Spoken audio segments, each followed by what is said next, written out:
Have you heard of like the Yuka app? Yeah, I have. My friend uses it. I've never used it because I'm definitely the type that would take it overboard. What do you mean?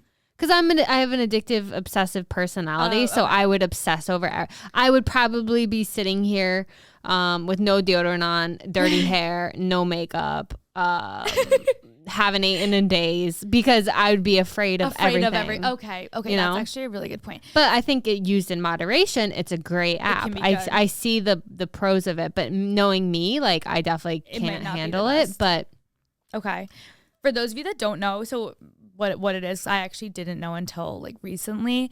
So there's this app, it's called Yuka, and basically it's actually kind of scary. YUKA if you want to look it up. YUKA. And I didn't even, you told me it can be used for food. I didn't know it could be used for food. So like people who, because I think like to Abby's point, if you feel like knowing what's in your food or like knowing the chemicals and stuff could trigger something from like an eating perspective, I wouldn't use it for that reason. Right. I actually didn't even know it could be used for that reason. And like, I was happy not knowing that, but because I don't want to scan all my food, I feel like that can get very unhealthy.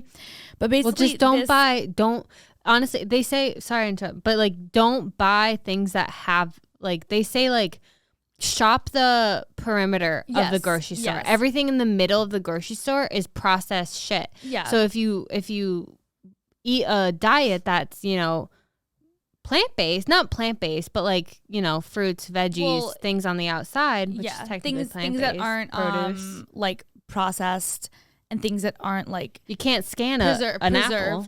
Yeah, like things that like aren't preserved like on the shelves, basically. Right. So yeah, with food, I feel like at this point, like we all kind of know, like, organic and like not having a bunch of stuff that you can't pronounce in your food is good. So that's kind of like my rule of thumb, I guess, at this point. But for stuff, okay, I didn't realize this. The products that you're actually putting on your body. So I'm talking like deodorant, body wash, face wash, makeup, shampoo, conditioner, like all that shit. So basically this app, you open it up and there's a little button that says scan, and you scan the barcode of the items that you have. And even stuff that you think is like super healthy, like the very high end brands like Sephora for your makeup and stuff, like it could be really bad. And my sister told me about this, and I went home and I was like, all right, I'm going to start scanning some stuff. And I was like so confused and horrified. Like, and basically it'll rate it. It'll give it like a score between 0 and 100. Mm-hmm. Obviously 0 being the worst. And then there's some stuff like that's considered to be like excellent, which means that there's like clean ingredients. And this isn't even like clean, like, oh, like you want it to be something that, doesn't have a bunch of like weird oils. Like I'm talking like sketchy. I'm trying to find like the worst one. Have you thrown anything out since? I haven't thrown anything out yet, but I'm going to. Like my L'Oreal. Is Olaplex bad? Oh, yes. Olaplex got bad. Like straight up bad. I think it had a 0 out of 100. Nice. Yeah, like I would love to know, like, does it tell you why though? Okay, so basically you click, you scan the product and it'll give you a good or a bad or like a rating out of 100, but then you can actually click on it. So I can click, for example, I did my Olay body wash, which I knew probably wasn't great for you, but I was like, oh, whatever. And I figured it was bad because of the fragrances. It got bad. It got a 0 out of 100. And then it tells you the ingredients in it that make it bad. And it's all stuff that we can't pronounce, like petrolatatum and methenchromosomium thionane nonane. Yeah. And I think that's why this app is so useful, because like for food, for the most part, we know like blah, blah, blah, gums and stuff aren't good for you. But for chemicals, like I don't know what these chemicals mean. Right. And then you can actually click on the chemicals and it'll tell you what it is. Oh. So the top one, the petrolatium, basically says it's a petroleum derivative and belongs to the family of mineral oils.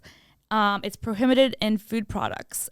And it says mineral oils are allowed in cosmetics. And then it goes on to say, it says it can act as a genetic or genotoxic carcinogen, which can promote the development of cancers and damage DNA. So why is it bad in food, but it's okay with? So technically, it's fine for body wash. Well, it's not fine. It's so bad that the food and like FDA bans it to be in food, but the FDA doesn't have as much like control over like cosmetic products, and they're like, oh, well, you're not eating it. But think about that. Like it can literally goes into your bloodstream. Development of cancers and damage your DNA. And there's a bunch of ones on here too that I was looking up, like under Olaplex and some of these others, like the chemicals they use. It says they can lead to like birth defects and like all this crazy shit. And I was thinking about it and I was like, you know what? After all these years, we spend so much time thinking about like food, and you're like, you want to eat healthy because you're putting stuff into your body. But ultimately, like putting deodorant on every day, putting like using face wash, moisturizer every day, like that stuff's seeping into your pores too. So you could be putting stuff into your skin that's also going into your body, just like food that could lead to like all these issues, which I just thought was so sketchy. And I didn't even like think about that before.